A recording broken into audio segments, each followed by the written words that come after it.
क्यों अलाउ क्यों नहीं है?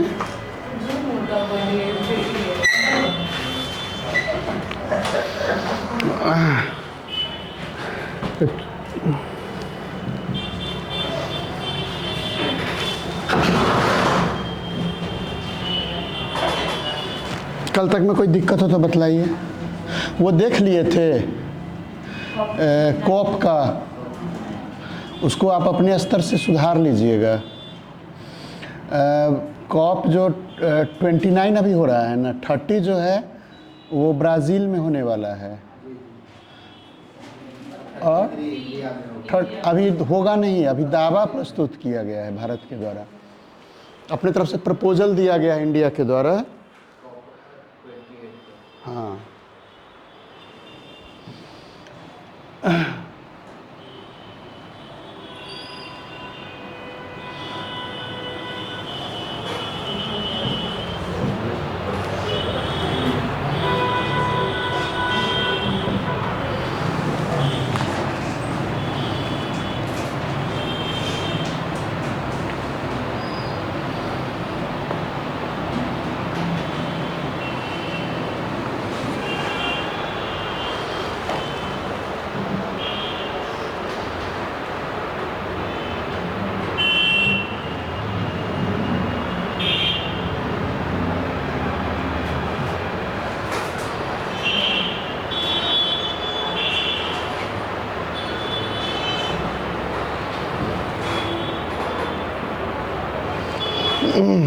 लास्ट क्लास में हम लोग कुछ इंटरनेशनल ट्रीटीज़, इंटरनेशनल समिट के बारे में चर्चा किए थे। उससे आगे थोड़ा सा कुछ इंटरनेशनल समिट्स हैं जिसकी आज हम लोग चर्चा करेंगे। इसमें से सबसे पहला है 44वां और 45वां आसियान, और फिर इसी के साथ साथ ईस्ट एशिया समिट। तो इस चूँकि मेरा गला थोड़ा बच गया है, तो ऑनलाइन में जो लोग सुन रहे होंगे अगर आवाज़ में दिक्कत हो रही होगी तो बतलाएंगे, फिर कुछ उपाय करते हैं। ऐसे कोई अभी उपाय संभव नहीं है। तो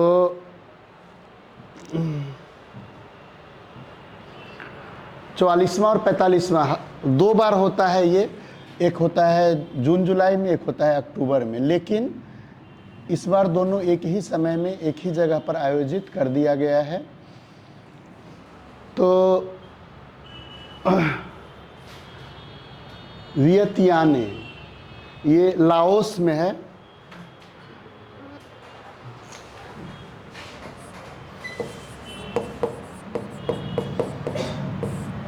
लाओस समझते हैं कहाँ पर है?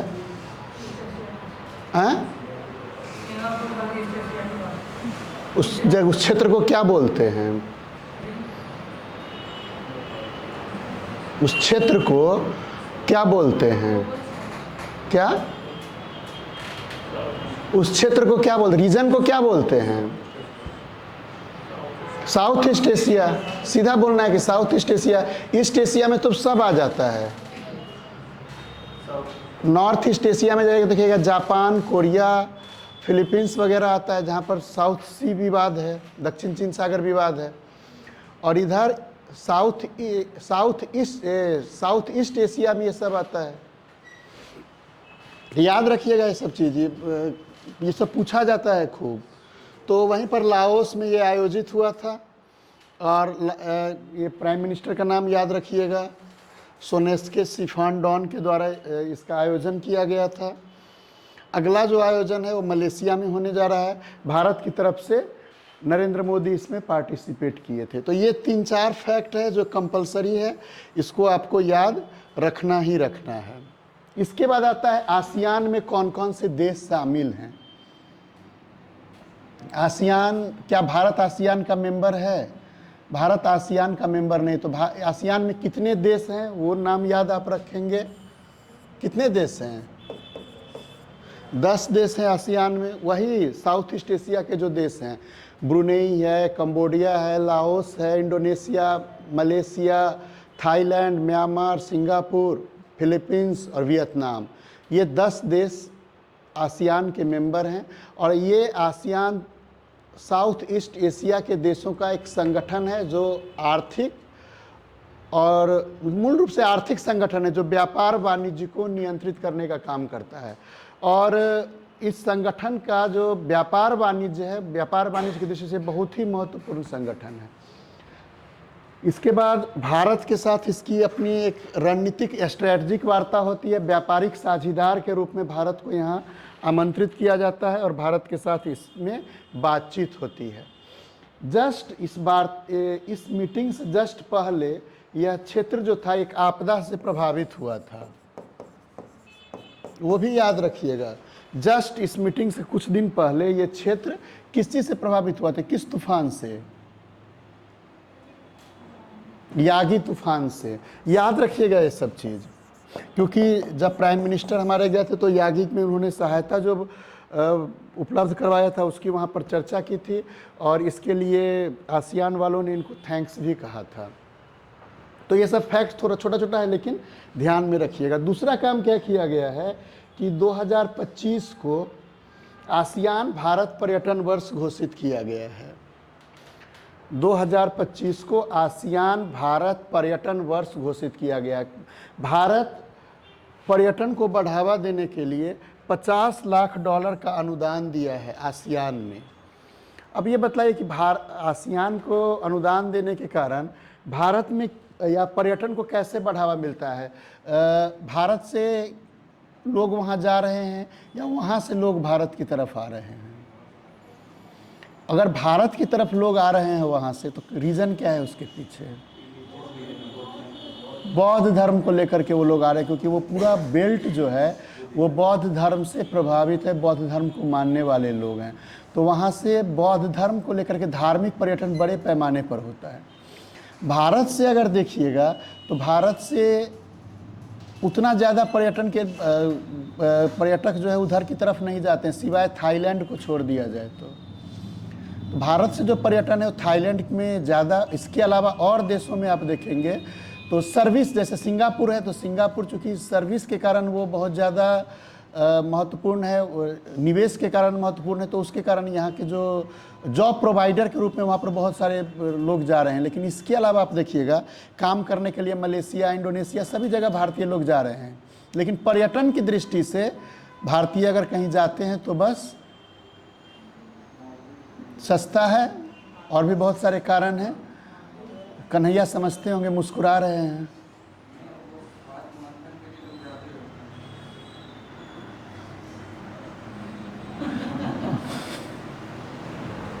सुन गए, कन्हैया समझ रहे हैं, मुस्कुरा रहे हैं इसलिए। इसके बाद नालंदा विश्वविद्यालय की जिस दिन हम लोग चर्चा किए थे तो नालंदा विश्वविद्यालय किसका पहल था? ईस्ट एशिया पूर्वी एशिया सम्मेलन का ही पहल था कि नालंदा विश्वविद्यालय को शुरू किया जाए। तो वहाँ से स्टूडेंट्स भारत की तरफ आते हैं, तो भारत ने क्या किया है, उस चीज़ को बढ़ावा देने के लिए जो वहाँ का स्कॉलरशिप था, स्कॉलरशिप की रकम को दोगुना कर दिया है।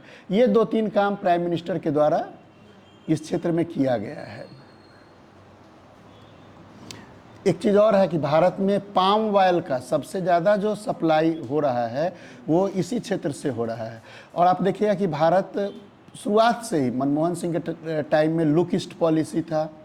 लुक ईस्ट मनमोहन सिंह के टाइम में नहीं था, इंद्र कुमार गुजराल के समय से ही लुक ईस्ट पॉलिसी चल रहा था।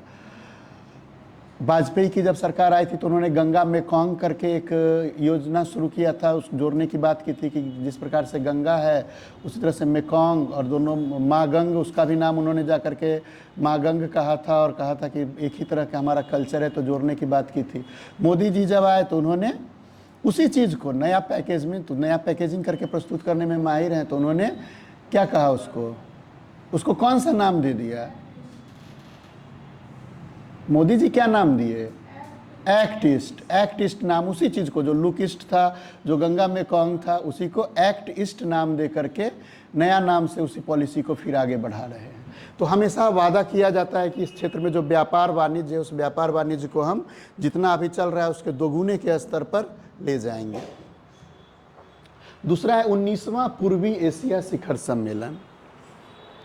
नाम सब ध्यान में रखिएगा। पूर्वी एशिया में आसियान के 10 सदस्य के अलावा भारत, ऑस्ट्रेलिया, चीन, जापान, न्यूजीलैंड, दक्षिण कोरिया, रूस और अमेरिका, ये सब उसमें सम्मिलित होते हैं। अब आप कहिएगा कि मीटिंग तो है एशिया का, लेकिन नॉर्थ अमेरिका का अमेरिका वहाँ पर आ रहा है और इधर से रूस भी वहाँ पर आ रहा है, कारण क्या है?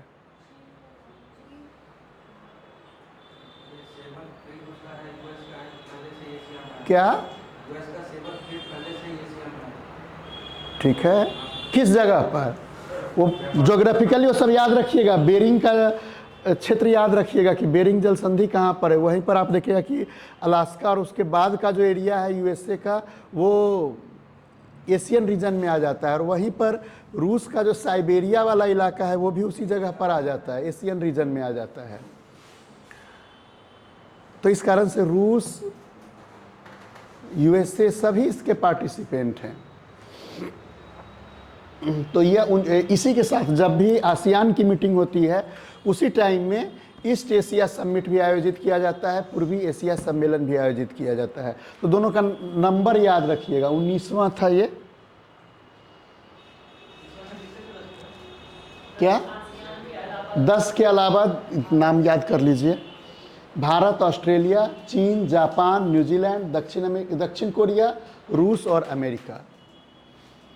तो यहाँ पर देखिएगा कि दो, एक तो रूस यूरोपियन कंट्री है और अमेरिका जो है वो नॉर्थ अमेरिकन कंट्री है।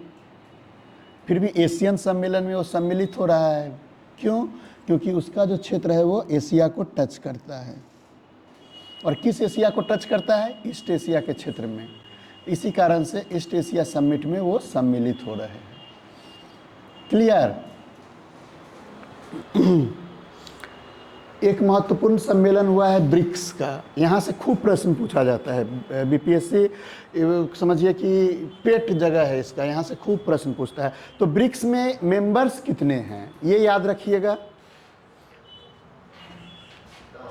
सामान्यतः पहले कितने थे? 5 थे शुरुआत में, इसके बाद इसमें 5 और शामिल हो गए।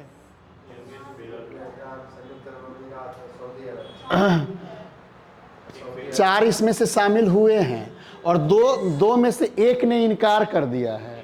अर्जेंटीना ने इनकार कर दिया है और सऊदी अरब अभी पेंडिंग में रखे हुए हैं कि हम शामिल होंगे या नहीं होंगे। तो सब मिला के इसके 11 मेंबर होने थे, लेकिन अभी 9 सदस्य इसमें सम्मिलित हुए हैं। 5 इधर के हैं, ब्राज़ील, रूस, हाँ सॉरी बेलारूस सम्मिलित हुआ है। ये अंतिम जो मेंबर है एक बेलारूस है।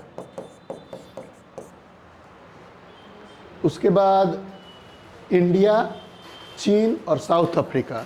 शुरुआत हुई थी इसकी सबसे पहले इब्सा नाम का एक संगठन बना था, उसी को फिर आगे चल करके इब्सा से अलग, इब्सा में इंडिया, ब्राज़ील और साउथ अफ्रीका थे। बाद में उसमें चीन को जोड़ लिया गया, रूस को जोड़ लिया गया, फिर ब्रिक्स बना लिया गया।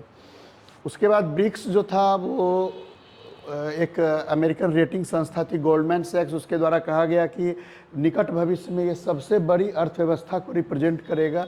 तो उसके बाद इसका जो ब्रिक्स का अपना बैंक स्थापित किया गया, फिर बड़ी तेज़ी से इसमें आ गया। लेकिन इसके सदस्य देशों के बीच जो आपसी मतभेद है वो इस संगठन को बहुत हद तक जितनी इसकी आर्थिक क्षमता है उसका दोहन करने से रोक रहा है। उसका दोहन नहीं हो पा रहा है। क्यों? क्योंकि सभी सदस्य देश जो इसके हैं किसी न किसी जगह पर, खासकर भारत और चीन, इन दोनों का राइवलरी चलता है। तो इसमें नए जो शामिल देश हुए हैं उसमें मिस्र है, इथोपिया है, ईरान है, संयुक्त अरब अमीरात है। इसके बाद बेलारूस हम लोग आगे किए भी हैं कि इसमें बेलारूस को सम्मिलित किया गया है। तो इसका मीटिंग जो, अच्छा हाँ, कल के एक मीटिंग में याद रखिए, कल हम दिमाग से उतर गया था, हम गए तो मुझे याद आया, G20 की हम लोग चर्चा कर रहे थे। G20 में पुतिन वहाँ पर नहीं गए थे और पुतिन के नहीं जाने का कारण जो था वो ये है कि उनके ऊपर अरेस्ट वारंट इशू किया हुआ है। तो ये संभावना थी कि हो सकता है ब्राज़ील अगर वो जाते हैं और ब्राज़ील में उनको अरेस्ट कर लिया जाएगा। तो लूला डी सिल्वा ने ये आश्वासन दिया था कि प्रशासनिक आदेश से उन्हें अरेस्ट नहीं किया जाएगा, लेकिन अगर न्यायपालिका उनको अरेस्ट करती है तो उसमें हम हस्तक्षेप नहीं करेंगे। तो इस कारण वो वर्चुअली उस मीटिंग में सम्मिलित हुए थे। ये फैक्ट याद रखिएगा, इस तरह का एक आध एक्सेप्शनल चीज़ पर हमेशा एग्ज़ाम की नज़र रहती है। कौन सा जो राष्ट्र प्रमुख था वो उसमें सम्मिलित नहीं हुआ था फिजिकली, वर्चुअली कौन कौन सम्मिलित हुए थे। क्लियर? तो ये चीज़ याद रखिएगा, ये ज़रूर ध्यान में रखिएगा, कल हमारे माइंड से निकल गया था। तो क्या चीज़? हाँ, अगला सम्मेलन जो होगा वो देखिए, वो सब नाम याद वाद मत कीजिएगा, रियल बात है कि वहाँ से आप उलट करके देखिए, कभी प्रश्न नहीं पूछता है। फालतू में उस सब के पीछे फट पड़ के आप उसका नाम वाम याद करके रखे रहते हैं। उन सब से कभी एकाध प्रश्न इक्का दुक्का कभी पूछ भी देगा। जो आप मैगजीन उठाते हैं ना, तो अलाय बलाय चीज़ ज़्यादा पढ़ लेते हैं, अलाय बलाय पढ़ने की ज़रूरत ही नहीं है, उसको छोड़ के चलिए। कभी प्रश्न उठा करके देखिए ना भाई, कभी पूछा है? हाँ, आपके देश का प्रतिनिधि कौन सम्मिलित हुआ ये पूछता है, तो आपकी तरफ से कौन गया? जैसे आपके कभी कभी सामान्यतः तो नरेंद्र मोदी जाते हैं, लेकिन कुछ ऐसे जगह हैं जहाँ नरेंद्र मोदी नहीं जाते हैं, तो वहाँ पर विदेश मंत्री को भेज दिया जाता है, कुछ जगह पर और भी किसी को भेज दिया जाता है, तो वो याद रखिएगा। अच्छा, और वो विषम परिस्थिति ही कुछ होती है, वहीं पर किसी और को भेजा जाता है। जैसे कोई मीटिंग अगर पाकिस्तान में हो गया तो वहाँ पर किसी को भेज दिया जाएगा। कोई मीटिंग ऐसे जगह पर हो गया जिसके राष्ट्राध्यक्ष के साथ इनका मनमुटाव चल रहा है, तो वहाँ पर वो नहीं जाएंगे, वहाँ पर किसी और को भेज देंगे। कोई ऐसा संगठन होगा जिससे ही खार खाए हुए होंगे, तो उस जगह पर खुद नहीं जाएंगे, वहाँ पर किसी रिप्रेजेंटेटिव को भेज देंगे। जैसे नाम, तो वहाँ याद रखिएगा, तो ऐसे ही ध्यान में आ जाएगा कि अच्छा ये सबसे ये खार खाए हुए हैं, यहाँ पर ये नहीं गए होंगे, तो ज़रूर विदेश मंत्री गए होंगे या कोई और गया होगा। अगला जो इसका मीटिंग होगा वो ब्राज़ील में होने जा रहा है। तो अभी हुआ था कहाँ पर? ये रूस का कजान नाम का जगह है।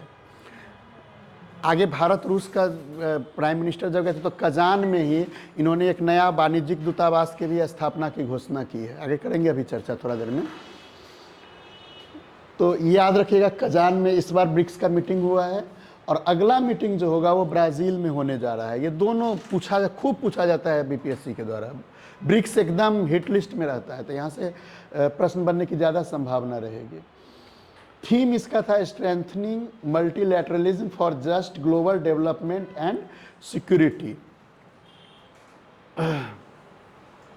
थीम याद रखिएगा। इसके बाद ब्रिक्स पे प्राइम मिनिस्टर के जो हमारे नरेंद्र मोदी इनके द्वारा ब्रिक्स पे जैसे एक यूपीआई सिस्टम शुरू करने की बात कही, जिससे क्रॉस बॉर्डर पेमेंट में सुविधा हो, तो इस नाम ब्रिक्स पे के नाम से एक प्रपोजल रखा है कि इस तरह का एक यूपीआई सिस्टम शुरू किया जाए।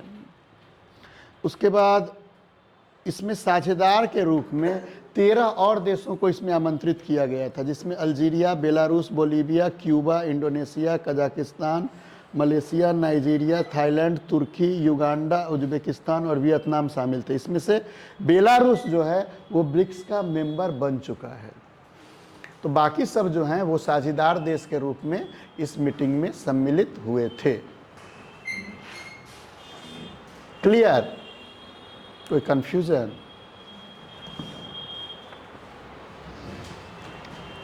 हम लोग आते हैं एससीओ में, संघाई कोऑपरेशन, संघाई सहयोग संगठन। संघाई सहयोग संगठन का आयोजन स्थल जो था ये अस्ताना में हुआ है, कजाकिस्तान में ये पड़ता है। संघाई सहयोग कोऑपरेशन के विषय में अगर आप जानना चाहेंगे तो ये चीन के द्वारा एक इनिशिएटिव लिया गया था, और उसके आसपास के जितने भी देश थे जो जस्ट सोवियत संघ से निकल कर के स्वतंत्र देश के रूप में स्थापित हुए थे, उनके बीच के देशों के को उसकी आर्थिक क्षमता का दोहन करने के लिए चीन के द्वारा संघाई सहयोग संगठन की स्थापना की गई थी। तो इसका जो मीटिंग है 3-4 जुलाई को हुआ। इसकी अध्यक्षता कासिम जोमार्ट टोकाएव, कजाकिस्तान के राष्ट्रपति के द्वारा किया गया। नेक्स्ट सम्मेलन जो है इसका वो चीन में होने जा रहा है, चीन में प्रस्तावित है। भारतीय प्रतिनिधि के रूप में इसमें एस जयशंकर सम्मिलित हुए थे, भारत के प्रधानमंत्री इसमें सम्मिलित नहीं हुए थे। इसमें भी नया सदस्य के रूप में बेलारूस को सम्मिलित किया गया है। पर्यवेक्षक का दर्जा मंगोलिया को दिया गया था। और वार्ता भागीदार के रूप में आर्मेनिया, अजरबैजान, बहरीन, कंबोडिया, मिस्र, कुवैत, मालदीव, म्यांमार, कतर, सऊदी अरब, संयुक्त अरब अमीरात, नेपाल, श्रीलंका और तुर्की, इन सबको इसको रखने की ज़रूरत नहीं है, ध्यान में केवल नज़र दौड़ाते रहेगा, वहाँ से प्रश्न बनने की संभावना बहुत कम रहेगी। तो केवल ये याद रखिएगा कि इसका शिखर सम्मेलन कब हुआ था। इससे ज़्यादा महत्वपूर्ण है इसका शासनाध्यक्षों के परिषद का सम्मेलन। इसका आयोजन इस्लामाबाद में हुआ था और इसमें एस जयशंकर इसके प्रतिनिधि के रूप में गए थे। इसका भी अगला सम्मेलन जो है ये चीन में आयोजित होने जा रहा है और ये 15-16 अक्टूबर को हुआ था। और एक लंबे समय के बाद, करीब 9 साल के बाद, कोई भारतीय मंत्री पाकिस्तान गया था। इसके लिए याद रखिएगा। क्लियर? तो संघाई सहयोग संगठन का मीटिंग जो हुआ था वो अस्ताना में हुआ था। उसके शासनाध्यक्षों के परिषद का जो मीटिंग था वो इस्लामाबाद में आयोजित हुआ था। क्लियर? कोई कंफ्यूजन? अगला चीज है बिम्स्टेक का बैठक। बिम्स्टेक के बारे में जानते हैं? ये क्या है?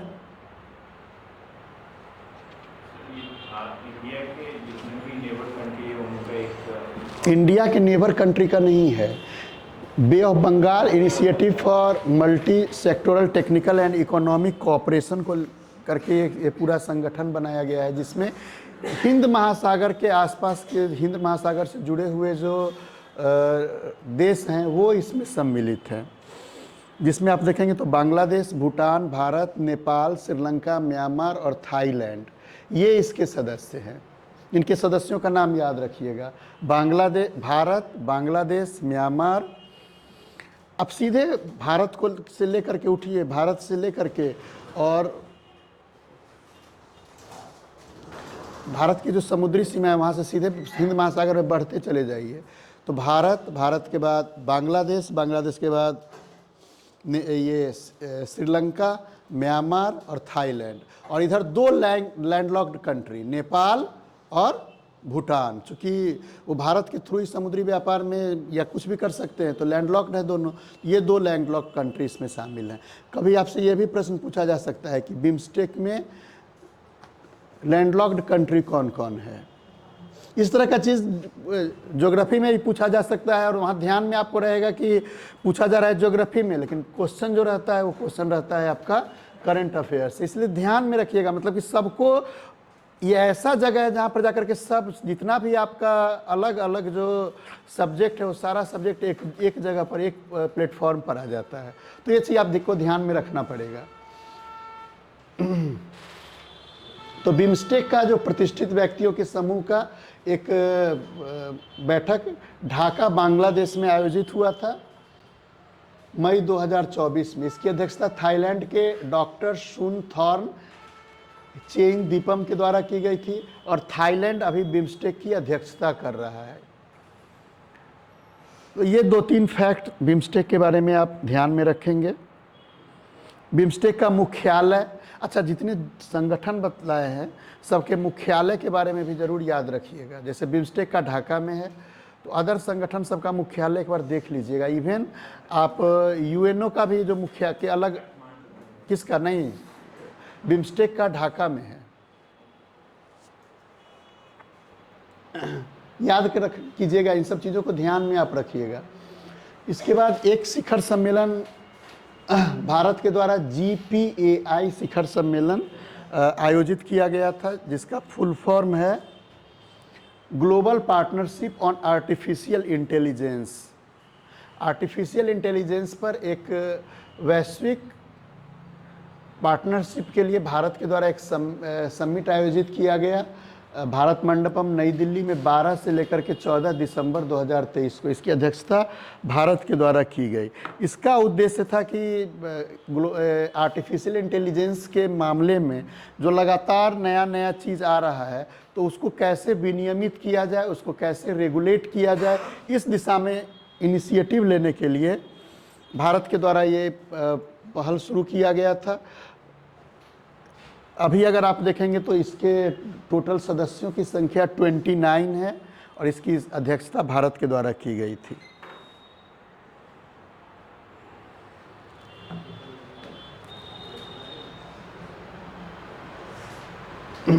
इसके बाद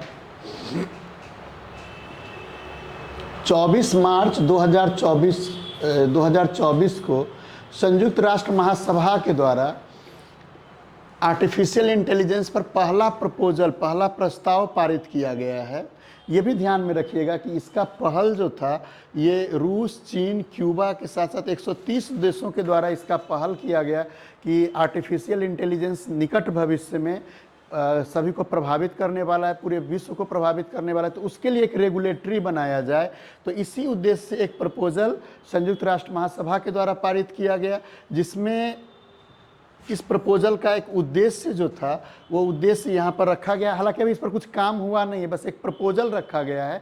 आगे इस पर कुछ मीटिंग होंगी, कुछ समिट्स होंगे और फिर जाकर के कुछ हो सकता है इस पर कुछ संधि बने या कुछ इस पर ग्लोबल एक मंच तैयार हो और वहाँ पर जाकर के इसको रेगुलेट करने का काम शुरू हो। तो इसका उद्देश्य था कि विकसित और विकासशील देशों के बीच में जो डिजिटल गैप है उसको ख़त्म किया जाए। विकासशील देशों के पास एआई का लाभ उठाने के लिए जो प्रौद्योगिकी है उस प्रौद्योगिकी का हस्तांतरण जो विकासशील देश या अल्प विकसित देश हैं वहाँ तक किया जाए। मानवाधिकारों की रक्षा और व्यक्तिगत डाटा की सुरक्षा वहाँ पर हो, चूँकि आर्टिफिशियल इंटेलिजेंस के थ्रू बहुत सारा जगह पर या उसका जो जुरिडिक्शन है, उसका जो दायरा है वो दायरा संकुचित नहीं है। जहाँ पर आप नहीं भी सोच सकते हैं वहाँ तक उसका दायरा विस्तृत होगा। तो किसी का भी ऑडियो, वीडियो ये सब का यूज कर लेना, उसमें किसी भी तरह का परिवर्तन कर देना, ये सारा कुछ आर्टिफिशियल इंटेलिजेंस के द्वारा संभव हो सकेगा। तो इसको रेगुलेट करने के लिए एक इनिशिएटिव यहाँ पर शुरू किया गया था। इसके साथ साथ इसके कारण जो समस्या आएगी, क्या क्या समस्या उभर सकती है, उसका कैसे सॉल्यूशन निकाला जाएगा और प्राइवेसी को कैसे मेंटेन रखा जाएगा, इन सब चीज़ों पर एक वैश्विक सहयोग को सुनिश्चित करने के लिए प्रपोजल लाया गया था।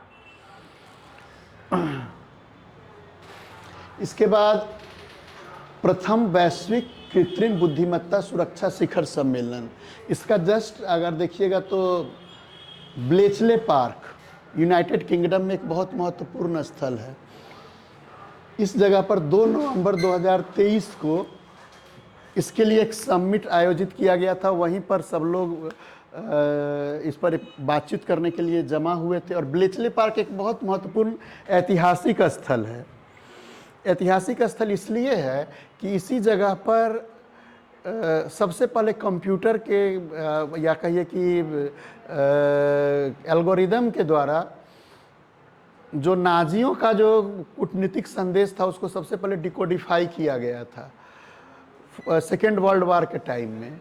तो इसके कारण से ये इसी जगह पर जाकर के आर्टिफिशियल इंटेलिजेंस को लेकर के उसी ऐतिहासिक जगह पर फिर से मीटिंग आयोजित किया गया है ताकि हम आगे चल कर के इसको फिर से रेगुलेट करने की कोशिश कर सके। तो इसमें भारत सहित विश्व भर के 28 देश और यूरोपीय संघ ये सभी इसमें सम्मिलित हुए थे। और इस शिखर सम्मेलन के दौरान 2 नवंबर 2023 को यूके विश्व का प्रथम एआई सुरक्षा संस्थान को लॉन्च किया गया। भारतीय प्रतिनिधि के रूप में राजीव चंद्रशेखर कौन मिनिस्टर थे उस समय, किस विभाग को, इंफॉर्मेशन मिनिस्टर थे। और अगला आयोजन जो इसका है वो फ्रांस में होने वाला है, याद रखिएगा, क्योंकि आर्टिफिशियल इंटेलिजेंस की दिशा में भी थोड़ा बहुत अब जितने भी जो प्रमुख देश हैं वो धीरे धीरे जागरूक हो रहे हैं, लोग भी अवेयर हो रहे हैं इसके क्षेत्र में। तो ये ऐसा हो सकता है जहाँ से प्रश्न आपसे बनेंगे। इसके बाद आता है G77। G77 के बारे में बहुत ज़्यादा बताने की तो ज़रूरत है नहीं। यह है विकासशील देशों का एक संगठन था। 77 विकासशील देशों का एक संगठन है जिसमें भारत भी सम्मिलित है। तो इसका आयोजन जो किया गया था, इसके समिट का, ये हवाना में किया गया था, क्यूबा में स्थित है। क्यूबा के राष्ट्रपति मिगुएल डियाज कैनेल के द्वारा इसकी अध्यक्षता की गई। सामान्यतः समिट जहां होता है वहीं के जो राष्ट्राध्यक्ष होते हैं वो उसकी अध्यक्षता करते हैं। इसका केंद्रीय विषय था वर्तमान विकास चुनौतियां, विज्ञान, प्रौद्योगिकी और नवाचार की भूमिका, current development challenges, the role of science, technology and innovation. ध्यान में रखिएगा, इन सब से हालांकि बहुत ये सब अल्प महत्व के जगह हैं जहाँ से प्रश्न बनने की संभावना बहुत कम रहती है। इसके बाद एक महत्वपूर्ण चीज़ है, चीन अफ्रीका सहयोग मंच का शिखर सम्मेलन के 9वें संस्करण का आयोजन बीजिंग में किया गया था। तो चीन अपना जो BIR उसका समझ रहे हैं, BIR उसका एक प्रोजेक्ट है, BRI क्या चीज? हाँ तो उसके अंतर्गत वो अफ्रीका के देशों तक उसका विस्तार कर रहा है, अफ्रीका के देशों को भी उससे वो जोड़ने का काम कर रहा है। और इस कारण से अफ्रीकी देशों के साथ उसने एक साझा मंच स्थापित किया है जो चीन अफ्रीका सहयोग मंच के रूप में जाना जाता है। तो इसी का आयोजन बीजिंग में किया गया था। इसका जो थीम था आधुनिकीकरण को बढ़ावा देने और उच्च स्तरीय चीनी अफ्रीकी भाग्यशाली समुदाय का निर्माण करने के लिए हाथ मिलाना, इसका थीम वर्ड था। एक विश्व जल शिखर सम्मेलन, इसका आयोजन 18 से 25 मई 2024 के बीच इंडोनेशिया के बाली में किया गया था। इसका जो विषय था वो था साझा समृद्धि के लिए जल। इसमें बहुत सारे रिपोर्ट्स वगैरह भी प्रस्तुत किए गए थे कि जल को लेकर के क्या क्या समस्याएं हैं, क्या क्या ये है, लेकिन वो सब आपको जानने की ज़रूरत नहीं। अगर बहुत होगा तो आप एक बार नज़र उस पर दौड़ा लीजिएगा, प्रश्न बनने की सब जगहों से संभावना बहुत कम है। एक आध बार बस अल्प महत्व का जगह है, लेस इम्पॉर्टेंट जगह है, ध्यान में केवल रखिएगा। ये महत्वपूर्ण है। क्वाड का 6ठा शिखर सम्मेलन इसलिए महत्वपूर्ण है कि इसका आयोजन इंडिया में होने वाला था, लेकिन जो बाइडेन के रिक्वेस्ट पर इसको अमेरिका में आयोजित किया गया। अगला जो है हो सकता है फिर वो भारत में आयोजित हो। अब आते हैं हम लोग क्वाड। तो क्वाड में कौन कौन देश सम्मिलित हैं?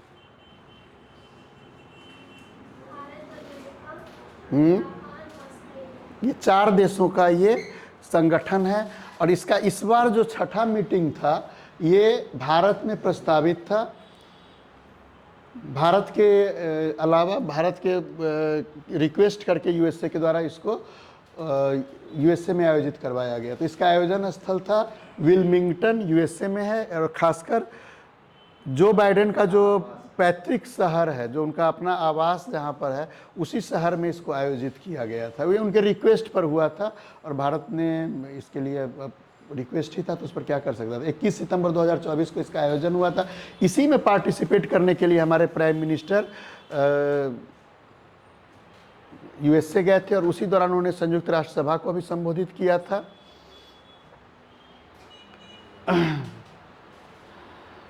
वहीं पर इन्होंने 2 जगह पर नया वाणिज्यिक दूतावास खोलने की घोषणा की है, लॉस एंजल्स में और बोस्टन में। ये दोनों याद रखिएगा, दोनों शहर का नाम याद रखिएगा जहाँ पर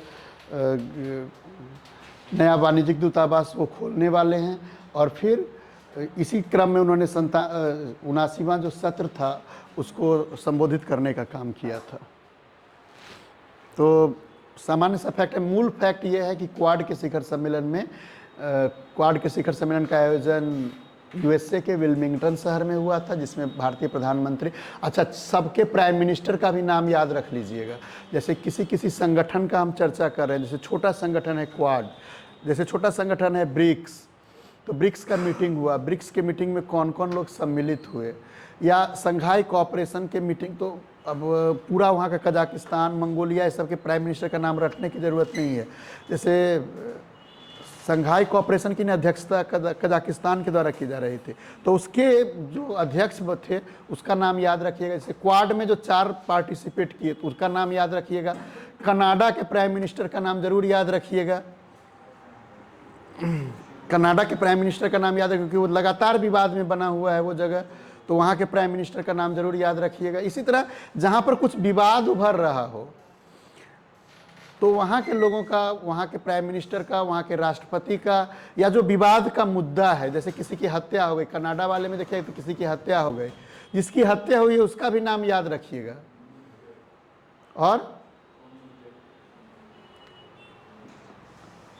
और भारत के राष्ट्रीय गुंडा का भी नाम याद रखिएगा।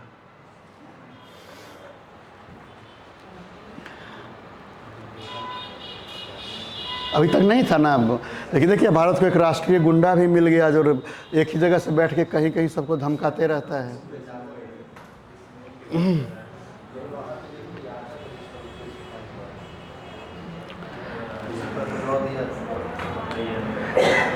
कभी कभी बोझिलता को तोड़ने के लिए, चूंकि करंट जो है ना वो कम्प्लीटली फैक्ट का चीज़ है, अब फैक्ट होते होते तो सब बोझिल हो जाता है, तो उससे निजात पाने के लिए कुछ तो इंटरटेनिंग चीज़ होना चाहिए ना, क्या कुछ इंटरटेनमेंट होते रहना चाहिए, नहीं तो पता चला कि हाँ। कोलंबो सुरक्षा कॉन्क्लेव, यह समुद्री सुरक्षा के लिए एक इनिशिएटिव लिया गया था इंडिया के द्वारा, जिसमें भारत, श्रीलंका, मॉरिशस और मालदीव, ये 4 देश इसमें सम्मिलित थे। कोलंबो सुरक्षा कॉन्क्लेव था जिसमें भारत, श्रीलंका, मालदीव और मॉरिशस ये सम्मिलित थे। इसका मूल उद्देश्य था, ये सारे देश जो हैं, ये सारे देश हिंद महासागर के ही देश हैं, और समुद्री सुरक्षा इनका मूल मकसद था कि समुद्री सुरक्षा को मेंटेन करने के लिए इस प्रोसेस को शुरू किया गया था। तो इसमें जुलाई 2024 में बांग्लादेश को इसमें आधिकारिक रूप से सम्मिलित किया गया है। तो अभी तक इसके मेंबर थे भारत, श्रीलंका, मॉरिशस, मालदीव, अब इसमें बांग्लादेश भी शामिल हो गया है। इसकी स्थापना 2020 में भारत, श्रीलंका और मालदीव के द्वारा शुरू किया गया था। बाद में इसमें मॉरिशस को शामिल किया गया। उसके बाद जैसे संघाई कोऑपरेशन को याद रखिएगा, क्योंकि वहाँ पर भारत को कब शामिल किया गया था? 2017 में शामिल किया गया था, भारत पाकिस्तान दोनों को। याद रखिएगा वो सब फैक्ट, वो सब कभी कभार पूछ लेता है कि जैसे आजकल जब डिफरेंट फैक्ट एक जगह करके जो प्रश्न पूछने की परंपरा शुरू हुई है, जहाँ पर बहुत सारे 1, 2, 3, 4 फैक्ट रहते हैं, उनमें से कौन सही है कौन गलत है ये पूछा जाता है, तो वहाँ पर वो एक आध फैक्ट इस तरह का डाल सकता है कि भारत कब उसका मेंबर बना। हालांकि उसके लिए बहुत परेशान होने की ज़रूरत नहीं है।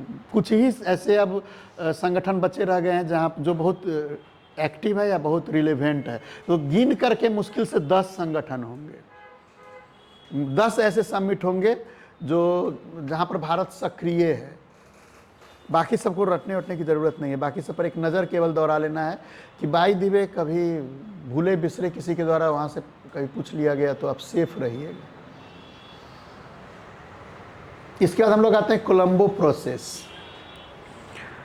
कोलंबो प्रोसेस जो है वो दक्षिण और दक्षिण पूर्व एशिया का जो प्रवासी श्रमिक है, प्रवासी श्रमिकों की समस्या को और प्रवासी श्रमिकों को के साथ जो परेशानी आ रही है, जो दिक्कतें आ रही है, उसको गाइड करने के लिए इस इनिशिएटिव को शुरू किया गया था। इस इनिशिएटिव को शुरू करवाने में भी भारत का ही योगदान था, भारत के द्वारा इस प्रोसेस को शुरू करवाया गया था।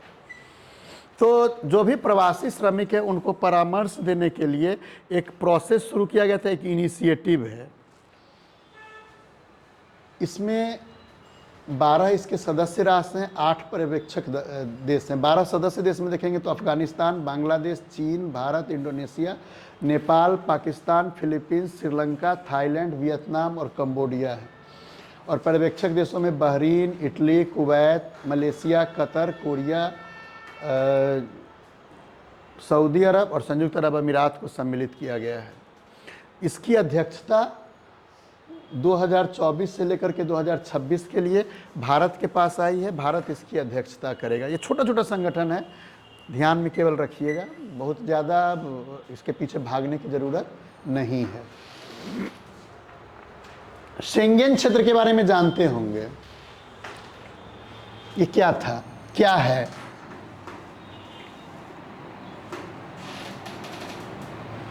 शेंगेन संधि के बारे में जानते होंगे, यहीं से यूरोपीय यूनियन की शुरुआत हुई थी।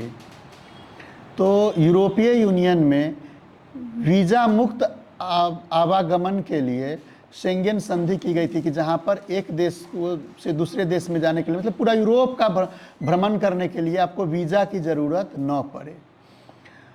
अब देखिएगा, रोमानिया और बुल्गारिया ये दोनों देश कहाँ पर हैं? ईस्ट यूरोप में है या वेस्ट यूरोप में है? यूरोप के ईस्टर्न इलाके में है या वेस्टर्न इलाके में है? हैं?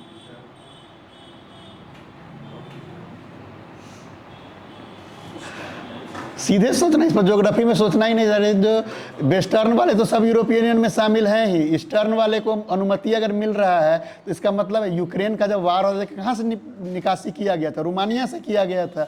रूस की सीमा से सटा हुआ ये सब देश था जो कभी सोवियत संघ के प्रभाव में रहा करता था। तो इसको शेंगेन संधि में शामिल किया गया, मीन्स कि इनके देशों को, इनके नागरिकों को भी फ्री वीज़ा का सुविधा अवेलेबल करवाया जाएगा। हालांकि ऑस्ट्रिया के द्वारा इसका विरोध किया गया। ऑस्ट्रिया ने विरोध किया कि इसके थ्रू अवैध प्रवासी की संख्या यूरोप में बढ़ जाएगी।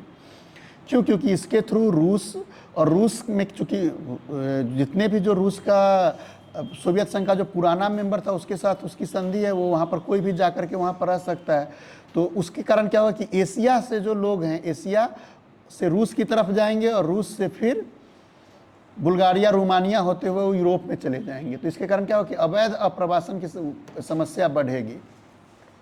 बिना वीज़ा के चले जाएंगे, बिना वीज़ा के चले जाएंगे तो वहाँ की अर्थव्यवस्था पर समस्या क्रिएट करेंगे, क्योंकि उनका न मॉनिटरिंग हो पाएगा, कुछ भी नहीं हो पाएगा। तो जितना भी अवैध कारोबार है, चाहे वो ड्रग्स, क्योंकि वो क्षेत्र ऐसा है जो ड्रग्स के कारोबार के लिए, हथियार के कारोबार के लिए, इन सब के लिए वो खुला क्षेत्र है एकदम।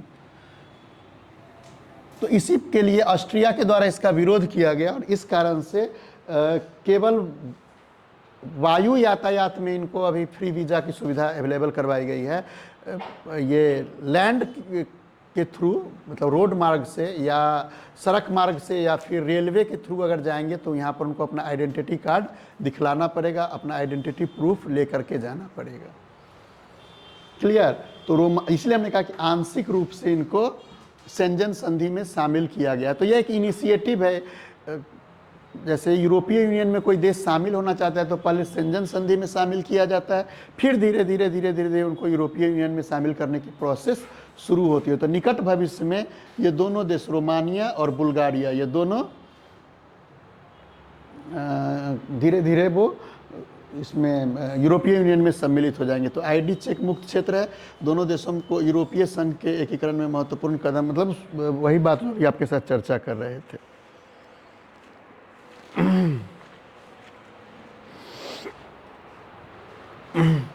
टोटल इसमें जो देश हैं अभी 29 यूरोपीय देश इसमें सम्मिलित हैं।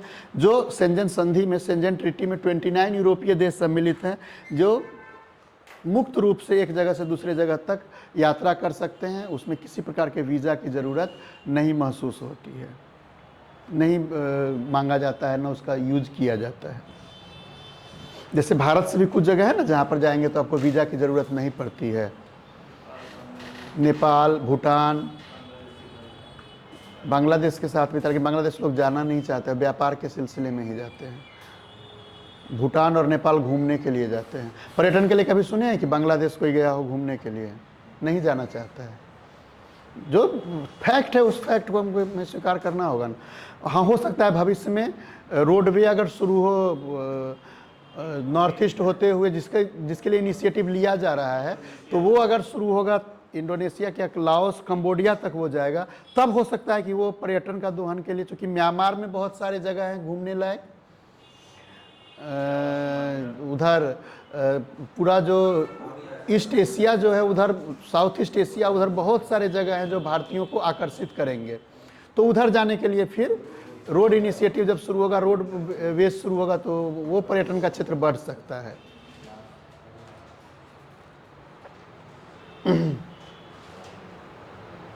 हाँ, एक महत्वपूर्ण फैक्ट यह भी है कि नॉर्वे, आयरलैंड और स्पेन, इन 3 देशों ने फिलिस्तीन को एक राज्य के रूप में मान्यता दी है।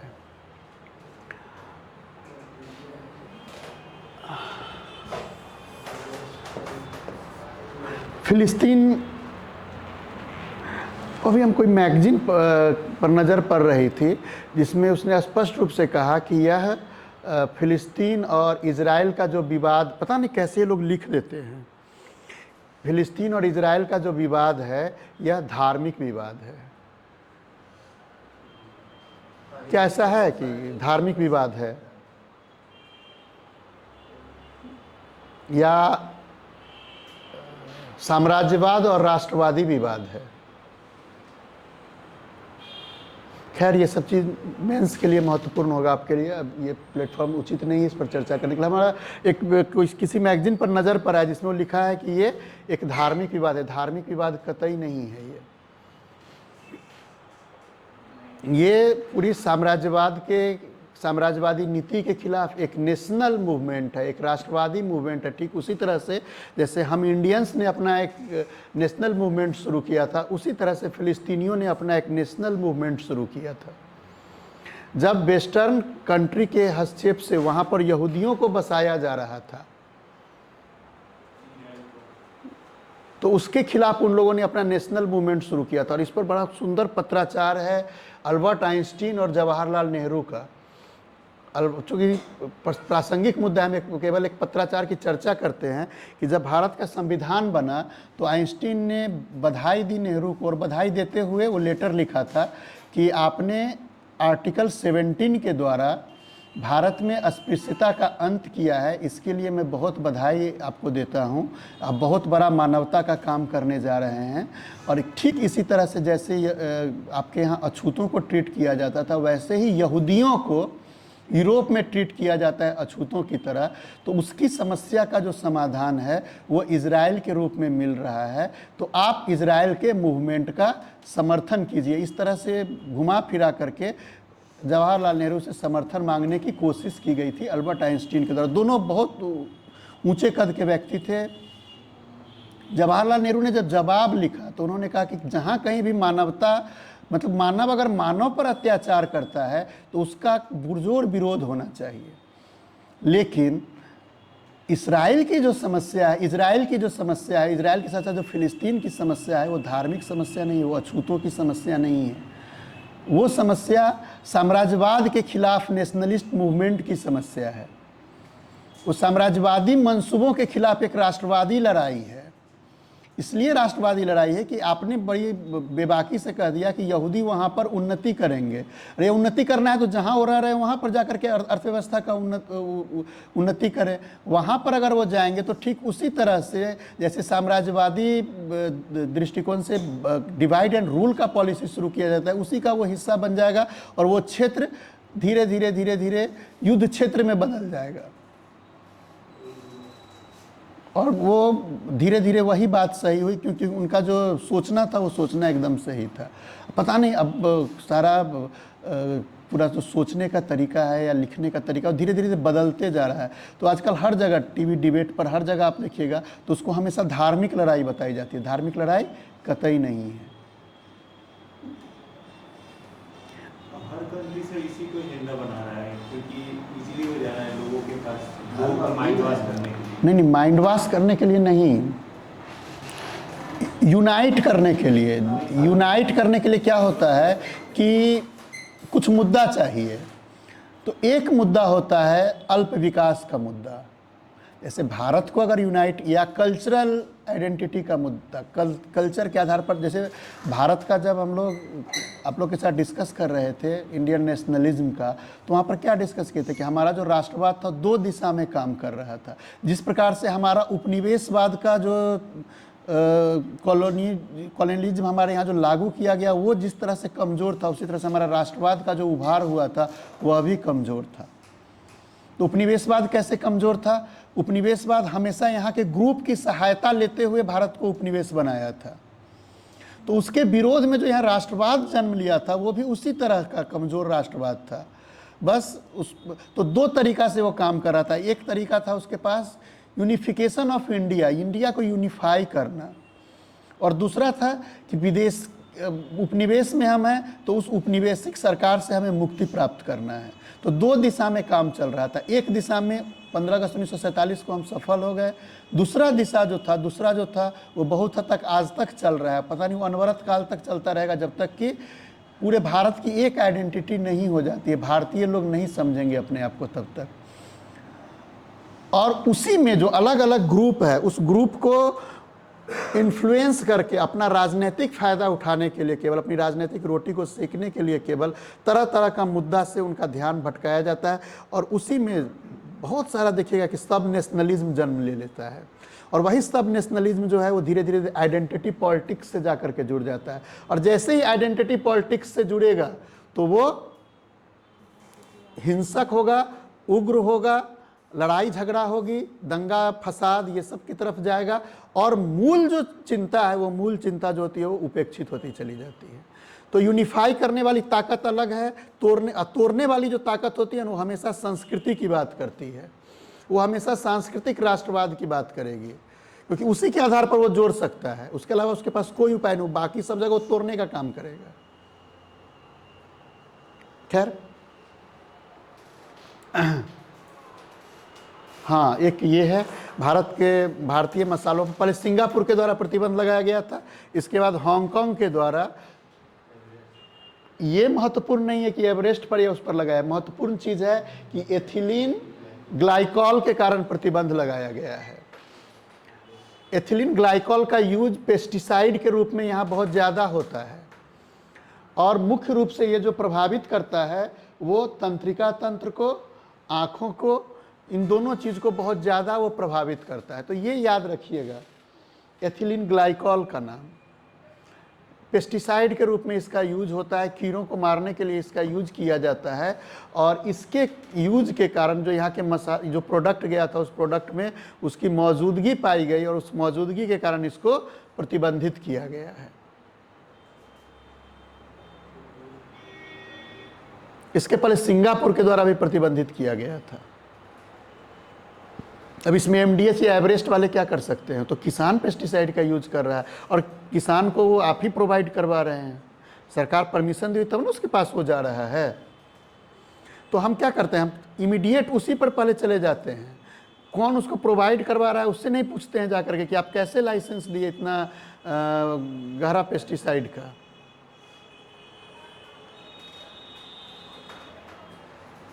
है ना?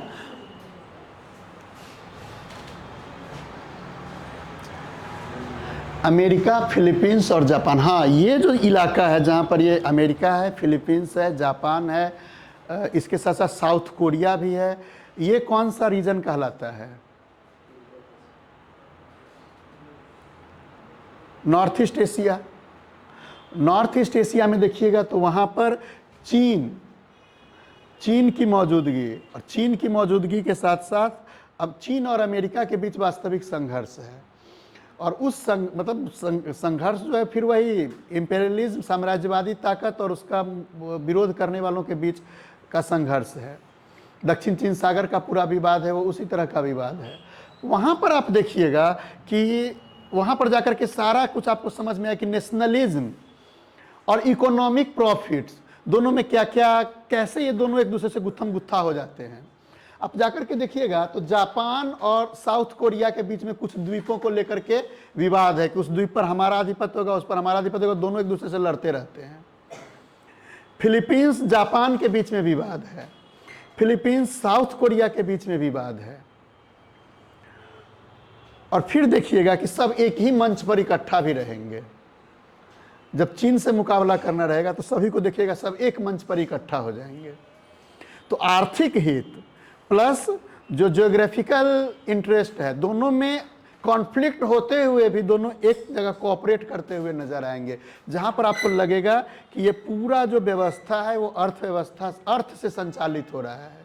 को देख करके अर्थ की जगह पर जो हमारा ज्योग्राफिकल इंटरेस्ट है उसको हम पीछे छोड़ देते हैं, क्योंकि एक दूसरे से लड़ते रहते हैं और फिर वहाँ चीन का सामना करने के लिए सब एक जगह एक मंच पर जमा भी हो जाते हैं। तो इसी एवज में संयुक्त राज्य अमेरिका, फिलीपींस और जापान का एक शिखर बैठक व्हाइट हाउस वाशिंगटन में 11 अप्रैल 2024 को जो बाइडेन के अध्यक्षता में आयोजित किया गया था। जापानी प्रधानमंत्री फूमियो किशिदा और फिलीपींस के राष्ट्रपति फर्डिनेंड मार्कोस जूनियर, ये लोग पार्टिसिपेट किए थे। नाम याद रखिएगा इनका नाम क्वाड में भी याद रखिएगा और इनका नाम इस शिखर सम्मेलन को लेकर के देखो। और देखिएगा कि अमेरिका लगातार उस क्षेत्र में, जैसे क्वाड का वो गठन किया है, तो क्वाड का गठन क्यों किया है? बस चीन को काउंटर करने के लिए वो क्वाड का गठन किया है। चीन का जो BRI पॉलिटिक्स था, उस BRI पॉलिटिक्स को काउंटर करने के लिए वो भारत, ऑस्ट्रेलिया का सहयोग ले रहा है उस जगह पर।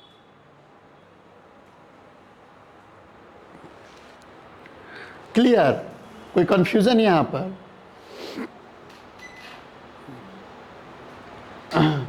अच्छा, कुछ भारतीय प्रमुख ऑपरेशंस ये ध्यान में रखिएगा। भारत सरकार के द्वारा कुछ इनिशिएटिव लिए गए इस साल 2024 में।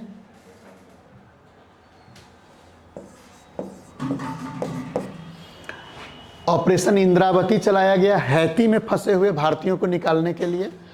ये सब तो पुराना है, लेकिन ध्यान में रखिएगा, यहाँ अक्सर कभी कभी पुराने जगहों से भी प्रश्न पूछ लिया जाता है। अजय याद होगा, इजराइल और फिलिस्तीन से भारतीयों को निकालने के लिए ये शुरू किया गया था। कावेरी, ये सूडान से शुरू किया गया था, सूडान से भारतीयों को निकालने के लिए। ऑपरेशन गंगा, ये यूक्रेन से निकालने के लिए शुरू किया गया था। और ऑपरेशन देवी शक्ति, ये अफगानिस्तान से अफगानी राजनयिकों और भारतीयों को वहाँ से निकालने के लिए शुरू किया गया था। याद रखिएगा, ये पूछ सकता है कभी भी। इसके अलावा अगर लगता होगा कोई भी कि और भी कोई मल्टीलैटरल समिट है जो छूट रहा है, तो आप बतला दीजिएगा, फिर हम उसको ये कर देंगे। लगभग हमको जहाँ तक लगा कि ये महत्वपूर्ण है उसकी हमने आपके साथ चर्चा कर दी। मल्टीलैटरल समिट जितने हुए हैं, कहाँ आयोजित हुए, कौन उसकी अध्यक्षता कर रहे थे, कब से कब हुआ, वो सब नहीं याद कीजिएगा, वो सब नहीं पूछता है कभी। हम ऐसे ही डेट, कुछ फॉर्मेलिटीज़ होती है तो उस फॉर्मेलिटीज़ में हमने लिख दिया था, वो अगर आप लिख भी लिए होंगे तो याद मत कीजिएगा। कब से कब तक हुआ वो सब रटने की ज़रूरत नहीं है, आपको केवल ये याद रखना है कहाँ हुआ, कौन उसकी अध्यक्षता कर रहे थे, कौन कौन सा देश उस संगठनों में शामिल है, उसके प्राइम मिनिस्टर, राष्ट्रपति कौन उसमें शामिल नहीं हुए, कौन वर्चुअली शामिल हुए, भारत के प्रतिनिधि के रूप में कौन शामिल हुए, ये सब चीज़ याद रखिएगा। क्लियर? बाकी सब चीज़ कोई जो महत्वपूर्ण निर्णय लिया गया, जहाँ कहीं भी कुछ बहुत महत्वपूर्ण निर्णय ले लिया गया, तो ये अभी तक देखिएगा तो कोई बहुत वैसा महत्वपूर्ण निर्णय नहीं लिया गया जो कोई बहुत बड़ा परिवर्तन लाने जा रहा हो। किसी भी कोई नया सदस्य कहाँ शामिल हुआ, कहाँ नया सदस्य नहीं शामिल हुआ, अर्जेंटीना जैसे ब्रिक्स में शामिल होने से इनकार कर दिया, तो वो सब नाम एक दो याद रखिएगा। क्लियर? कोई कंफ्यूजन यहाँ तक में?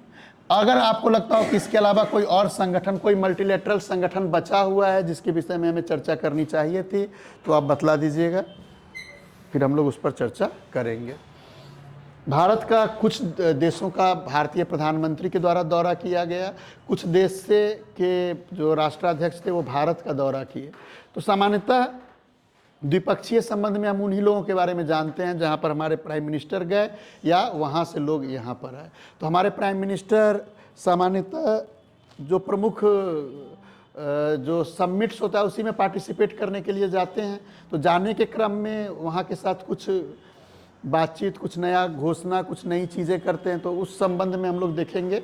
और इसके अलावा किसी किसी देश का दौरा कहाँ कहाँ का किए हैं ये हम लोग देखेंगे। तो एक है भारत सिंगापुर। 4-5 सितंबर 2024 को सिंगापुर की इनकी आधिकारिक यात्रा थी। 5वीं सिंगापुर यात्रा इनकी थी और ये भारत और सिंगापुर के बीच जो राजनयिक संबंध हैं उसकी स्थापना की 60वीं वर्षगांठ पर ये यात्रा की गई थी। महत्वपूर्ण बात यह है कि सिंगापुर आसियान में भारत का सबसे बड़ा व्यापारिक साझीदार है। कैसे व्यापारिक? सिंगापुर बहुत छोटा कंट्री है, लेकिन व्यापार में वो सबसे ज़्यादा क्यों कैसे साझीदार हो रहा है? इसका मतलब है कि वो अदर जगह से सामान लेकर के इंडिया को भेज। ठीक उसी तरह से जैसे भारत क्या करता है, भारत और रूस का क्यों सब कुछ विपरीत होते हुए भारत और रूस के बीच में संबंध क्यों ठीक है? भारत रूस से सस्ते दाम पर ऑयल ले रहा है और उसको यूरोप को निर्यात कर रहा है। यूक्रेन युद्ध का असली फायदा जो है वो भारत उठा रहा है। भले वो वार रुकवादी पापा का कैंपेन चलाया जा रहा हो, लेकिन उस वार से सबसे ज़्यादा फायदा अगर कोई उठा रहा है तो इंडिया उठा रहा है। क्रूड ऑयल में देखिएगा इंडिया बहुत सस्ते दाम पर रूस से ले रहा है और उसको यूरोप को भेज रहा है। कई बार इस पर अमेरिका अपना विरोध दर्ज करवा चुका है और निकट भविष्य में देखिएगा इस पर कुछ संगठनों के द्वारा इस पर ऑब्जेक्शन अब शुरू किया जाएगा, क्योंकि अब इसकी चर्चा होना शुरू हो गया है।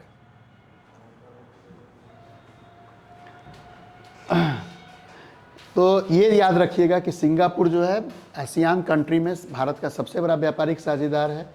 समझौता ज्ञापन दोनों देश के बीच में जो हस्ताक्षरित हुआ है उसमें ये सब याद करने का ज़रूरत नहीं है, मैं ऐसे ही फॉर्मेलिटीज़ में डाल दिए हैं। 3 प्रमुख क्षेत्र में, डिजिटल प्रौद्योगिकी में, शिक्षा और कौशल विकास में, स्वास्थ्य और चिकित्सा के क्षेत्र में, तीनों जगह पर ये लोग अपना, और एक सेमीकंडक्टर को लेकर के, सेमीकंडक्टर के विकास को लेकर के दोनों के बीच में सहयोग हुआ है। तो याद रखिएगा, ध्यान में रखिएगा, नहीं रखिएगा तो भी कोई बात नहीं। वहाँ पर एक तिरुवल्लुवर सांस्कृतिक केंद्र की स्थापना की जाएगी। तो तिरुवल्लुवर के नाम से जानते हैं कौन थे ये? कौन थे मौसम? हैं? क्या थे? कवि थे। गुड, कवि तो थे ही। क्या? हाँ, नाम क्या था उनका? हाँ, कहाँ के थे? क्या चीज थे? इनकी द्वारा रची गई सबसे प्रमुख रचना कौन सी है?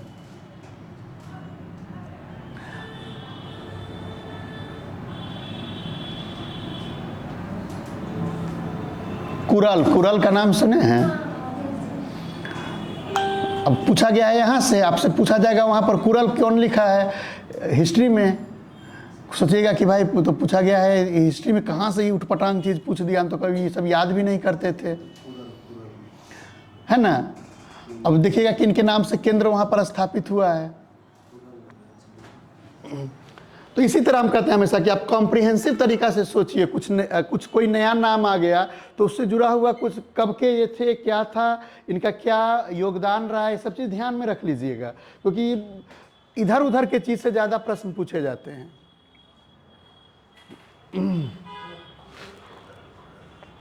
इसी क्रम में भारत से सिंगापुर की यात्रा करने के बाद प्रधानमंत्री जो थे वो ब्रुनेई भी गए थे।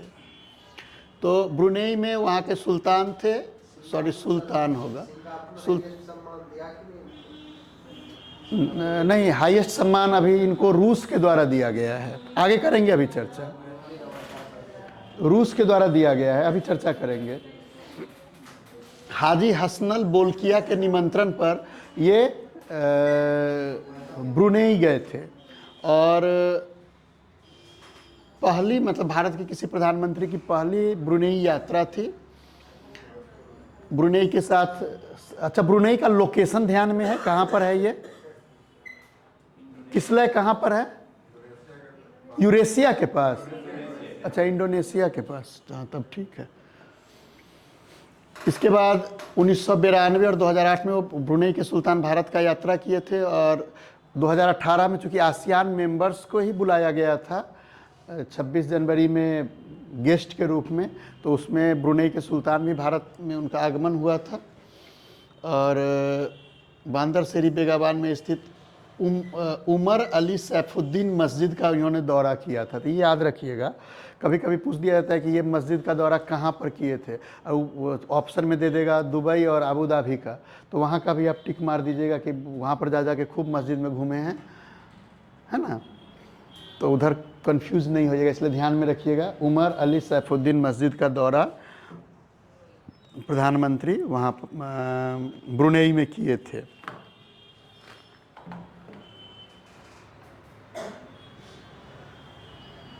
भारत यूक्रेन,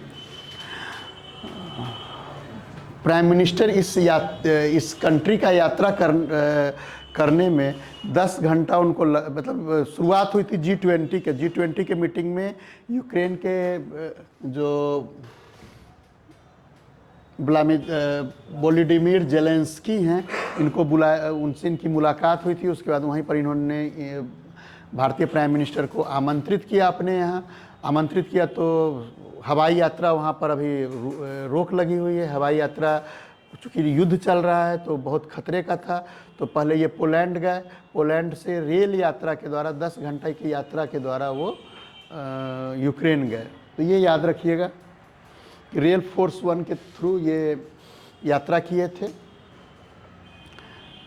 कीव में ओएसिस ऑफ पीस पार्क में महात्मा गांधी की मूर्ति पर इन्होंने माल्यार्पण किया था, याद रखिएगा, कभी कभी ये सब चीज़ पूछा जाता है। इसके बाद युद्ध को समाप्त कराने के लिए, युद्ध को ख़त्म करने के लिए वार्ता करने की बात इन्होंने कही, और 4 भीष्म क्यूब्स उनको भेंट किया। भीष्म क्यूब्स जो है वह एक तरह का चल अस्पताल है, चलंत अस्पताल कह लीजिए, जहाँ पर प्राइमरी ट्रीटमेंट का सारा संसाधन मौजूद है। तो ये 4 भीष्म क्यूब्स भेंट किया उन्होंने, 4 भीष्म क्यूब ये यूक्रेन की सरकार को भेंट किया। चूँकि वो युद्ध में सफ़र कर रहे थे, तो युद्ध में जो सैनिकों को इंजरी होगा, उस इंजरी का प्राइमरी चिकित्सा करने के लिए ये उन्हें प्रोवाइड करवाया। तो आपके लिए जो महत्वपूर्ण है, ये भीष्म क्यूब्स महत्वपूर्ण है। भीष्म क्यूब्स क्या है, भीष्म क्यूब्स किसको उन्होंने दिया था, और ये भीष्म क्यूब क्या है।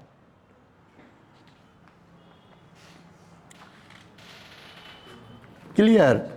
तो भीष्म क्यूब क्या है, एक तरह के समझिए कि चलंत अस्पताल है, या प्राइमरी फर्स्ट एड का एक साधन है।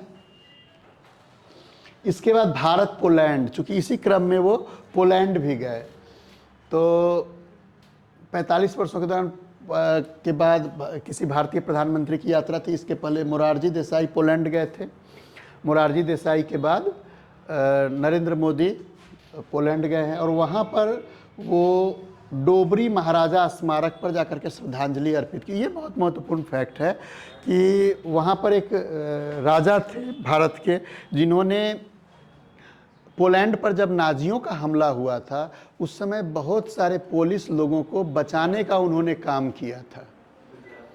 तो उन्होंने कैंप वहाँ पर स्थापित करवाया, और कैंप स्थापित करवा करके पोलैंड के लोगों को संरक्षण प्रदान किया। तो उनका वहाँ पर बहुत, जिस प्रकार से डॉक्टर कोटनिस को बहुत ज़्यादा सम्मान चीन में है, उसी तरह से उनका नाम था, कुछ फेमस उनका नाम था, नाम याद रखिएगा उनका। वारसो में नाम उनका एक बार देख लीजिए, कुछ करके जडेजा अंत में आता है उनके नाम के अंत में, ये नाम याद रखिएगा उनका। बड़ौदा के गायकवाड़ से ही जुड़े हुए लोग थे, तो गायकवाड़ और जडेजा फैमिली से जुड़े हुए व्यक्ति थे। नाम उनका एक बार ध्यान में रख लीजिए, देख लीजिएगा कहीं पूछा जाए। तो उन्हीं का स्मारक है, डोबरी महाराजा स्मारक, वहाँ पर जा कर के इन्होंने श्रद्धांजलि अर्पित की।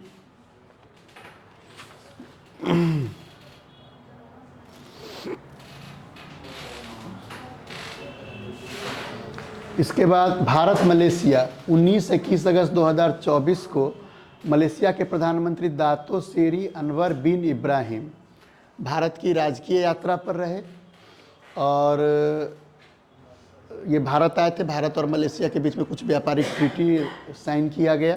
बस नाम याद रखिएगा इन लोगों का, इसमें बहुत ज़्यादा कुछ है नहीं।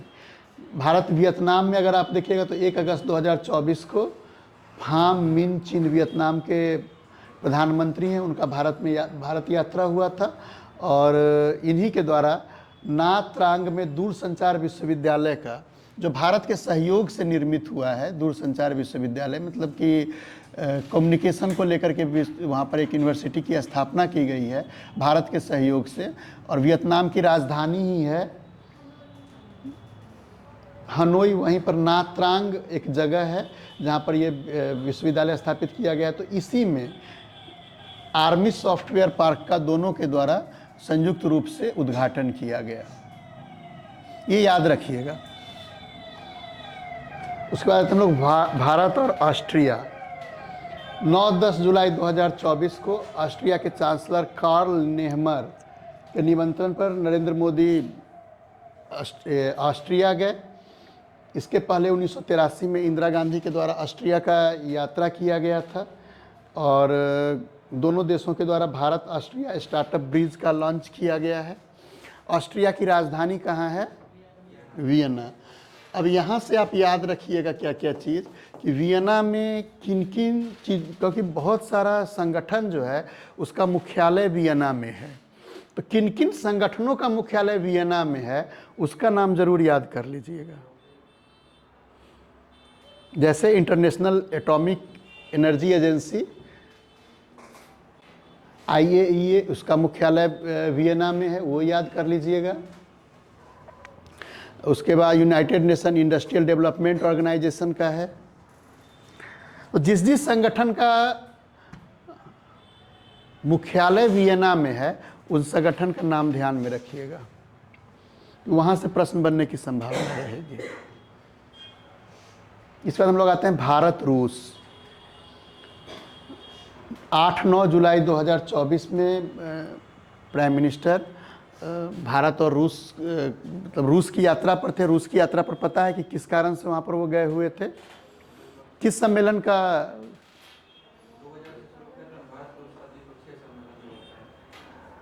और क्या कारण था? कजान में क्या चीज़ का मीटिंग चल रहा था, तो उसी में ना गए थे। फिर भारत रूस में भी वहाँ पर वहीं पर रुके, रूस में गए हुए हैं तो वहीं पर बातचीत भी उनकी हुई। तो 22वां भारत रूस वार्षिक शिखर सम्मेलन का भी वहीं पर आयोजन किया गया।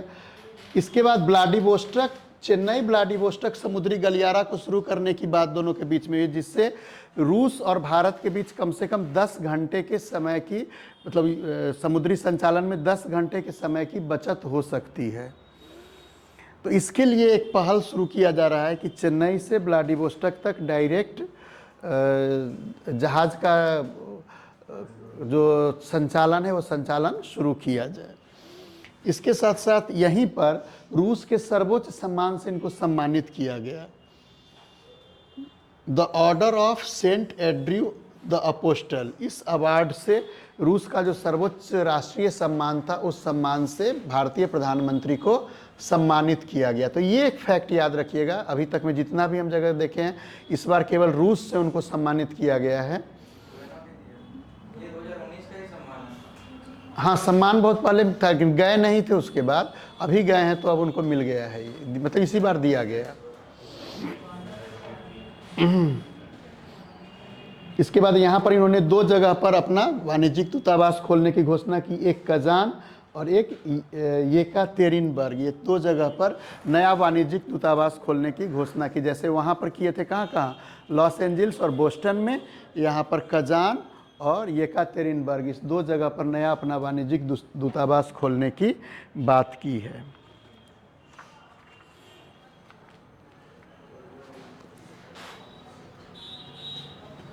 भारत ग्रीस। ग्रीस अगर आप देखेंगे तो ईस्ट यूरोप का ही एक छोटा सा देश है। 21-22 फरवरी 2024 को वहाँ के प्राइम मिनिस्टर किरियाकोस मित्सोटाकिस का भारत में राजकीय यात्रा हुआ। ये 9वां रायसीना संवाद में मुख्य वक्ता के रूप में सम्मिलित होने के लिए आए थे। और रायसीना डायलॉग जो है वो इंडिया के द्वारा एक इनिशिएटिव लिया गया है, भारतीय पहल है, जिसमें तात्कालिक विषयों पर चर्चा की जाती है। इस बार इसका विषय था चतुरंग, संघर्ष, प्रतियोगिता, सहयोग और निर्माण। इसी विषय पर एक सेमिनार आयोजित किया गया था, जिसके मुख्य अतिथि के रूप में ग्रीस के प्राइम मिनिस्टर को बुलाया गया था। इसी क्रम में वो भारत आए थे। इसके बाद था भारत यूएई। 13-14 फरवरी 2024 को प्राइम मिनिस्टर नरेंद्र मोदी की यूएई की आधिकारिक यात्रा हुई। 7वीं यात्रा इनकी थी। 13 फरवरी 2000 हाँ, एक अहलान मोदी करके एक कार्यक्रम वहाँ पर शुरू किया गया, ये याद रखिएगा ज़रूर से ज़रूर। इस तरह का चीज़ कहीं भी होता है तो वो सीधे ध्यान में आ जाता है। जैसे वहाँ हुआ था ना एक बार, पिछली बार जब ट्रंप का सरकार था तब क्या हुआ था, उसका क्या नाम था, हाउडी मोदी। उसी तरह से ये अबू धाबी में अहलान मोदी करके एक कार्यक्रम आयोजित किया गया था। अबू धाबी में जायद स्पोर्ट्स सिटी स्टेडियम में भारतीय समुदाय के जो लोग थे उन्हीं के द्वारा यह कार्यक्रम आयोजित किया गया था। इसी कार्यक्रम के दौरान उन्होंने सीबीएसई के क्षेत्रीय कार्यालय को वहां पर स्थापित किए जाने की घोषणा की थी।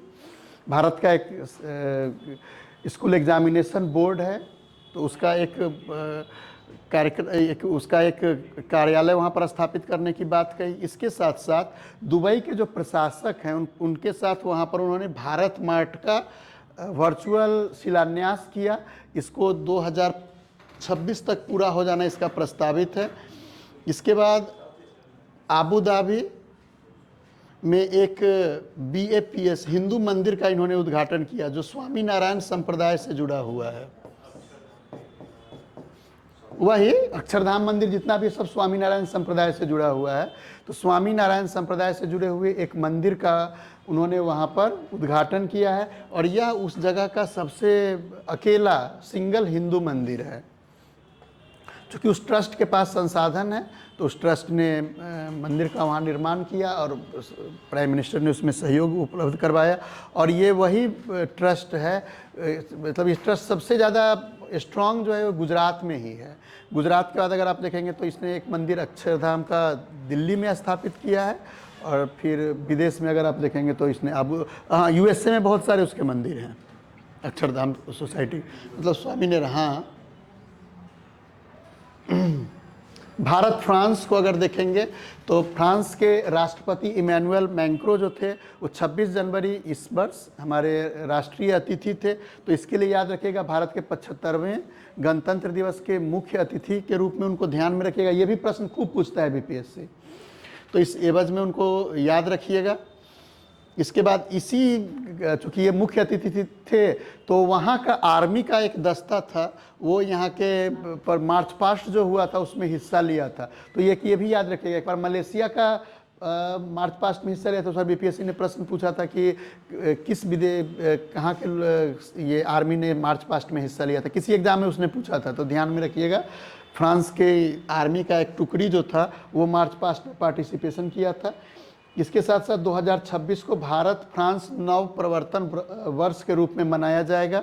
इसके बाद फ्रांस के एफिल टावर में UPI का संचालन करने के लिए दोनों के बीच में एक संधि हुई है, और भारतीय UPI को स्वीकार करने वाला पहला यूरोपीय देश फ्रांस है। ये फैक्ट एक याद रखिएगा, इस दोनों के बीच की बातचीत का या दोनों के इनिशिएटिव का जो नतीजा आया है।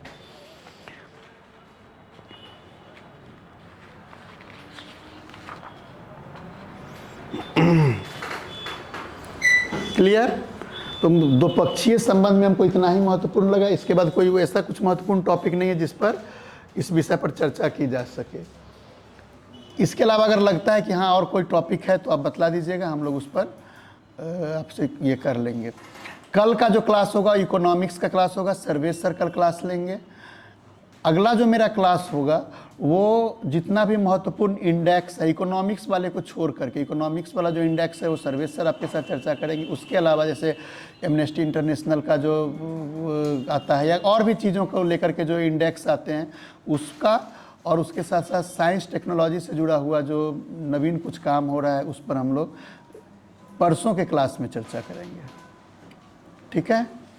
यहाँ तक में कोई कन्फ्यूज़न, कोई प्रश्न हो तो आप बतलाइए, फिर हम लोग नेक्स्ट क्लास में मिलते हैं। कल का क्लास सर्विस सर लेंगे और इकोनॉमिक्स का क्लास रहेगा। अच्छा हाँ, एक चीज़ तो छूट ही गया।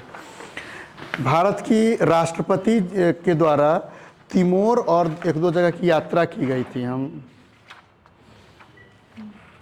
सोचे थे वो बतला दें, लेकिन वो ध्यान से उतर गया। न्यूजीलैंड और तिमोर लेस्ते की यात्रा की गई थी। वहाँ पर तिमोर के सर्वोच्च राष्ट्रीय सम्मान से उन्हें सम्मानित किया गया था। तो दो जगह वो गई थी, न्यूजीलैंड और तिमोर। इस दोनों तो सॉरी, फिजी भी था, याद रखिएगा।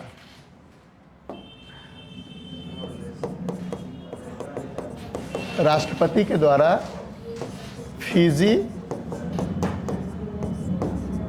तिमोर और न्यूजीलैंड, ये 3 जगह की यात्रा की गई है। तो इससे भी जुड़ा हुआ फैक्ट आप ध्यान रखें। तिमोर का जो सर्वोच्च नागरिक सम्मान है, उससे उन्हें सम्मानित किया गया। बहुत होगा तो आप यहाँ के प्राइम मिनिस्टर या राष्ट्राध्यक्ष होंगे, उनका नाम याद, लेकिन बहुत लेस इंपॉर्टेंट है वो, शायद ही कभी प्रश्न पूछा जाता है।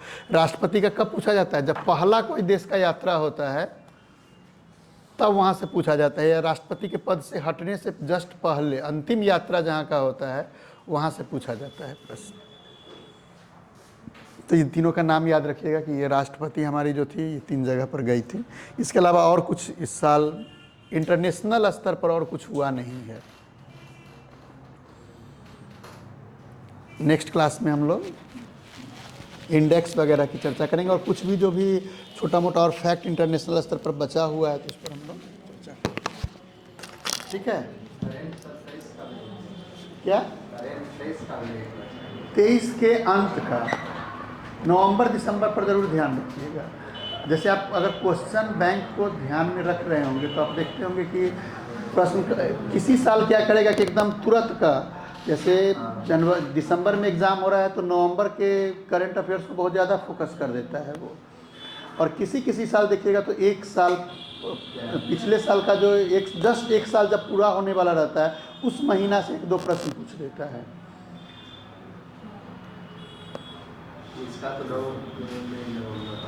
तो नवंबर तक का तो कम से कम ज़रूर देखिएगा। इसलिए हम कोशिश किए कि नवंबर तक का घटना, आपको जो भी घटना घट या जो भी सम्मेलन वगैरह नवंबर तक का हम इसलिए चर्चा किए हैं कि नवंबर तक में से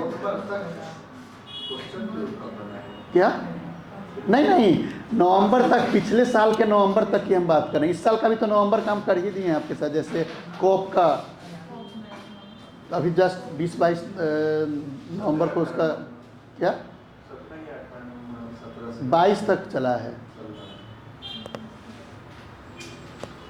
तो देख लीजिएगा, उसमें कोई बहुत बड़ा चीज़ थोड़ी है, कोई ऐसा चीज़ उसमें रटने वाला नहीं है। रटने वाला चीज़ छोटा सा रहता है, जहाँ से प्रश्न पूछता है। फालतू का चीज़ पे पीछे नहीं पड़िएगा। ठीक है?